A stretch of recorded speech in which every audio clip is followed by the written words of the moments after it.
Yes, good morning 10th class. So, here is a new topic 3.2 hunger, hardship and popular revolt. So, yesterday we learn about sorry, the day before yesterday. Yesterday uh, I was not able to take your class. There's a problem. So, uh, it's not a big problem.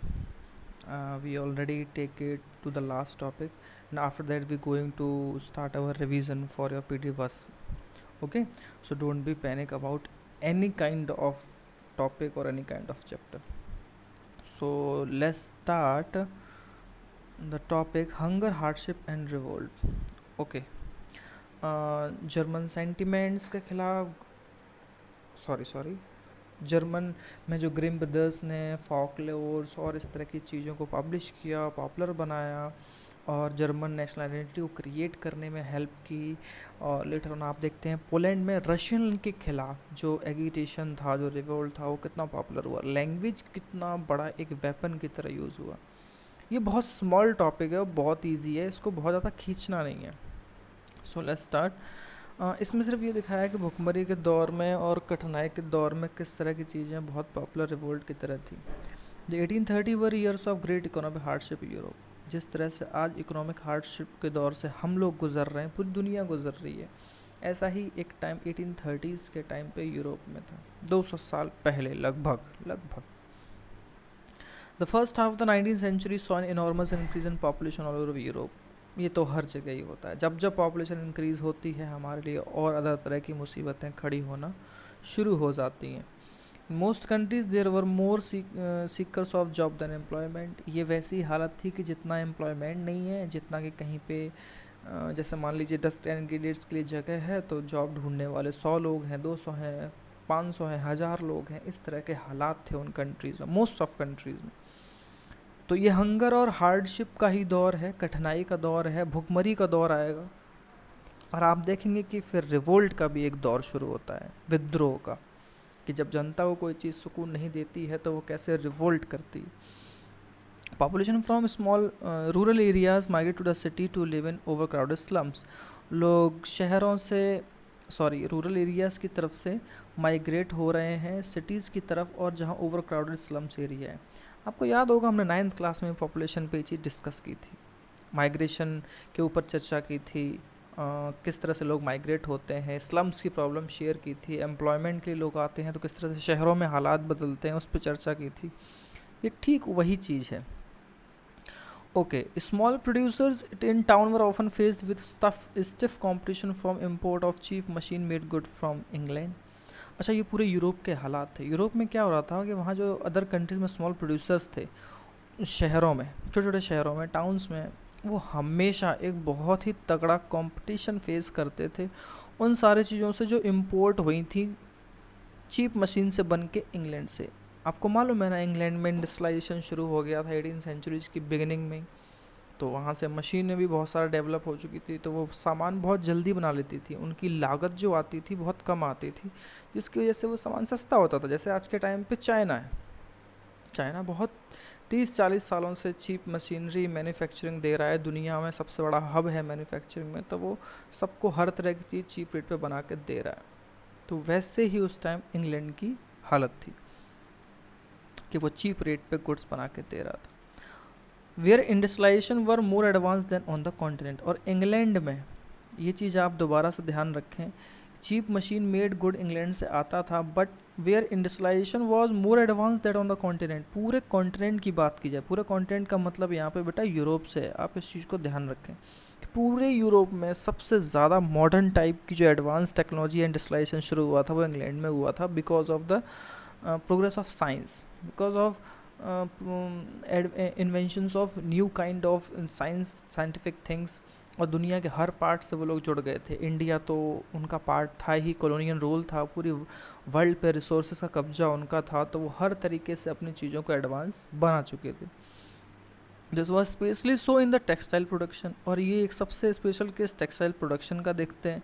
आप 8th class में भी देखा होगा कैसे Indian textile की उन्होंने धज्जियाँ उड़ा दी, किस तरह से हमारे लोग पिछड़ गए, हमारा कंट्री पिछड़ गया, और लेटर ऑन हम पूरी तरह से अपने चीज़ों को खो चुके थे। Which was carried out mainly in Holmes और स्मॉल वर्कशॉप्स, और वो सबसे ज़्यादा घरों में छोटी छोटी वर्कशॉप तक भी अपनी पहुंच को बना चुके थे mainly, and was only partly machine और सॉरी मैकेनाइज्ड। और आप एक चीज़ और देखेंगे, घरों में छोटे शहरों वर्कशॉप में पहुंचने के बाद क्योंकि वहाँ पे उतना ज़्यादा क्या कहते हैं मैकेनिकल प्रोग्रेस अगर देखें या मशीनी सिस्टम देखें, वो उतना पॉपुलर नहीं हुआ था, बहुत कम था वहाँ पे भी अपनी पहुँच टेक्सटाइल प्रोडक्शन में इंग्लैंड बना चुका था। In those regions of Europe where the aristocracy still enjoyed power, और यूरोप के उन हिस्सों में आपको याद है the aristocracy in the new middle class में हम पढ़ रहे थे, वहाँ किस किस तरह की चीज़ें थी, न्यू मिडिल क्लास इमर्ज हुई थी। तो यूरोप में जहाँ जहाँ एरिस्टोक्रेसी थी, पावर में लोग थे, peasant struggled under the burden of feudal dues and obligations. अब आपको मालूम ही है फ्रेंच रेवोल्यूशन की तरह ये वही दौर है लगभग, उससे थोड़ा पहले से यूरोप में जो अदर जगह है वहाँ पे भी लोग इस तरह से स्ट्रगल के दौर से गुजर रहे हैं। राजा जो हैं वो अपनी वेल लेविश लाइफ जी रहे हैं, बट वो फ्यूडल ड्यूज़ हैं, जो टैक्सेस हैं, बर्डन है पीजेंट्स को, वो उससे लड़ रहे हैं। द राइज ऑफ फूड और प्राइस ऑफ और year of bad harvest led to wide spread populism in town और कंट्री। अब फूड के दाम तो बढ़ेंगे ही बढ़ेंगे, ये तो आपको मालूम है, क्योंकि बैड हार्वेस्ट, फसल अच्छी हुई ही नहीं है। अब आपको हालात शायद समझ में आने लगेंगे कि जब फसल बर्बाद होगी, अच्छी नहीं होगी, तो फूड के दाम बढ़ेंगे, चीज़ों के दाम बढ़ेंगे, तो जो भुखमरी है वो बढ़ेगी कंट्री में। तो वही टॉपिक था ना पहला, हंगर हार्डशिप। तो हार्ड मतलब ये इतना कठिनाई का दौर है, ऊपर से हंगर, भुखमरी की भी हालत है, और ये हर शहरों में पूरे देश में फैला हुआ था। अच्छा, यहाँ पे एग्जाम्पल दिया है 1848 कुछ ऐसा ईयर था, फूड शॉर्टेज बहुत ज़्यादा थी, अनएम्प्लॉयमेंट बहुत ज़्यादा हो चुका था, और पॉपुलेशन जो थी, जो लोग थे, जनसंख्या थी, वो पेरिस पे सड़कों पे थी, बैरिकेड्स लगाए जाते थे ज़्यादातर, और लुई फिलिप ने क्या किया, फोर्स और लगा दी कि लोग उस तक ना पहुंच पाए। आप सोच सकते हैं वो किस तरह का दौर रहा होगा फ्रांस में, यूरोप में, कई बार इंडिया में भी होता है। ये देखिए दिखाया है, ये कोई महल है, ये आर्मी है, इस तरह से है ना, ये लोग हैं जो पीछे, लोगों के पीछे आर्मी जा रही है, पीजेंट्स अपराइजिंग, किसान जो है वो धरने पे आ गया, सड़कों पे है, ये बड़ी बड़ी बिल्डिंग्स हैं क्लर्जी पीपल्स की, महाराजाओं की, नोबल्स पर्सन की, और ये आर्मी भेज दी है लुई फिलिप ने। ये पेंटिंग्स हैं इस तरह की दिखाई जाती हैं सोर्सेस के तौर पे। National assembly proclaim republic granted suffrage to all adults above males above 21। अच्छा, सिर्फ मेल्स के लिए क्यों रखा, मतलब फीमेल को क्यों नहीं ऐड किया, वो तो पहले से भी था ना। तो ये चीज़ सबसे ज़्यादा डिमांड रखती थी कि फीमेल्स को क्यों नहीं यहाँ पे ऐड करते हैं सफरेज के लिए। नेशनल असेंबली ने जब बन गई तब उस टाइम तक भी महिलाओं का अधिकार नहीं दिया था वहाँ पे सफरेज के लिए, वोट देने का अधिकार। तो जितने भी 21 से ऊपर साल के मेल हैं उनको वोट देने का अधिकार दिया नेशनल असेंबली ने, और लेटर ऑन ये बाद में घटा के 18 साल हुआ है। And guarantee the right to work, और राइट टू वर्क यानी अधिकार तक दे दिया। अधिकार आप समझते हैं बहुत बड़ी बात होती है कि गारंटी टू वर्क के राइट टू वर्क के लिए देना गारंटी, कि आपका अधिकार है, आप काम लें। National workshops to provide employment very were setup, और उसके बाद नेशनल वर्कशॉप ने पूरे कंट्री लेवल पर फ्रांस पे वर्कशॉप लगाई गई जिससे कि वहाँ पे रोज़गार दिया जा सके। जैसे रिसेंटली आपने देखा हो कि दिल्ली गवर्नमेंट ने एक जॉब पोर्टल लॉन्च किया है जिसमें लाखों लोगों ने जॉब अप्लीकेशन के लिए अपने आप को वहाँ पे अप्लाई किया है। तो ये ठीक वैसे ही कुछ चीज़ें हैं, क्योंकि हम भी हार्डशिप के दौर से गुजर रहे हैं इस टाइम कोरोना पैंडमिक में। ओके, ये एक एग्ज़ाम्पल है, मतलब बहुत ज़रूरी नहीं है कि मैं इसको पूरा आपको वो करूँ, सिर्फ एग्ज़ाम्पल दिया है। 1845 में वीवर्स हैं सिलेसिया में, उन्होंने एक रिवोल्ट किया कॉन्ट्रैक्टर के ख़िलाफ़ जो उन्हें रॉ मटेरियल सप्लाई करता था और ऑर्डर फिनिश करने के लिए देता था, लेकिन उनकी जो पेमेंट थे वो घटा दिए थे। तो आप जानते हैं जब इस तरह का दौर पूरे कंट्री में है और इस तरह से रॉ मटेरियल के लिए भी अगर वो अपने पेमेंट्स को घटाएगा तो जो बेचारे वीवर्स हैं, बुनकर हैं, वो रिवोल्ट करेंगे ही करेंगे। ये विल्हेम वोल्फ का एक जर्नलिस्ट हैं, सिलेशियन गांव पे एक पूरा उन्होंने वो लिखा है कि किस तरह के लोग हैं, कितने लोग रहते हैं और वो किस तरह की एक्सट्रीम पोजीशन से गुजर रहे हैं। और ऑक्यूपेशन जो उनका मोस्टली है वो कॉटन वेविंग का ही है, वो अपनी जॉब्स के लिए परेशान हैं, और कॉन्ट्रैक्टर हमेशा इस चीज़ का फ़ायदा उठाते हैं और उनके गुड्स के प्राइसेस को भी घटा देते हैं।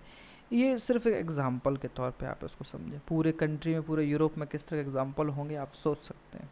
जैसे इस टाइम इंडिया में ये एक छोटा सा और एग्ज़ाम्पल दिया है, इसको भी बहुत ज़्यादा डीपली जाने की ज़रूरत नहीं है। ये दिया है कि 4 जून का टाइम है, 2 PM है, जो वीवर्स की ही प्रॉब्लम है, उनके खिलाफ लोग बहुत ज़्यादा लार्ज नंबर्स अपने घरों से निकलते हैं और वो पेयर बना के अपने मेंशन के साथ अपने कॉन्ट्रैक्ट की डिमांड करते हैं हायर वेजेस के लिए, कि हमें मजदूरी जो है बढ़ाओ, वो तुमने कम क्यों की।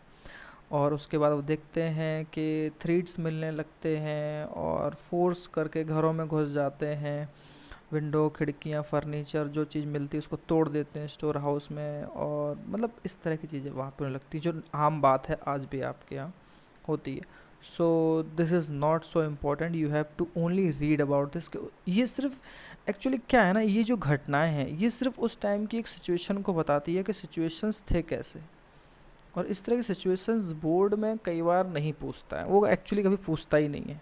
सिर्फ एक रीडिंग की ज़रूरत है कि वहाँ वीवर्स हैं और जो कॉन्ट्रैक्टर है उसके बीच किस तरह को लेके, मेनली हाई वेजेस के लिए, रॉ मटेरियल्स को टाइम पे फिनिश करने के लिए, उसके लिए वो डिमांड कर रहे हैं। बस ये सारी चीज़ें हैं। तो जो नेक्स्ट टॉपिक आपका आएगा वो होगा 3.3 1848 the revolution of the liberals. ये हम नेक्स्ट क्लास में समझेंगे। एंड अगेन मैं आपसे कहना चाहता हूँ, जो हमने कल मैसेज किया, यूनिट 1 में ये जो चैप्टर अभी चल रहा है ना, ये अभी हमने जो 3.3 है, इसके बाद एक और टॉपिक है, ये चैप्टर भी आएगा आपके टेस्ट में। ये यूनिट का चैप्टर 1, चैप्टर 2 और चैप्टर 3, ये चैप्टर 3 जो अभी रनिंग में है ये आपका आएगा, इसको मुझे फिनिश करना है। And again we start from power sharing in civics and in geography, minerals and resources, in economics, I think sorry I was confused। मतलब जो भी है चैप्टर 1 और चैप्टर ज्योग्राफी में 1 और इकोनॉमिक्स में, और हिस्ट्री में ये इस यूनिट के 3 चैप्टर ये आपके कोर्स में आएगा। नंबर ऑफ पैटर्न क्वेश्चन क्या होगा वो 9th में हमने डिस्कस किया था, बट अगेन मैं आपसे डिस्कस करूँगा। सिलेबस मैंने आपको बता दिया है, तो कन्फ्यूज़ ना हो, मैंने स्क्रीनशॉट भी भेज दिए हैं। आप सारे मैसेजेस को और सारी चीज़ों को अच्छे से देख लिया करो। अगर आपको उस टाइम के वक्त कोई कन्फ्यूज़न होती है तो आप टीचर से पूछ लीजिए, मैसेज कर दीजिए, कॉल कर लीजिए। ओके, रेडी रहिए। क्वेश्चन पैटर्न्स को नेक्स्ट वीक से समझना हम स्टार्ट कर देंगे।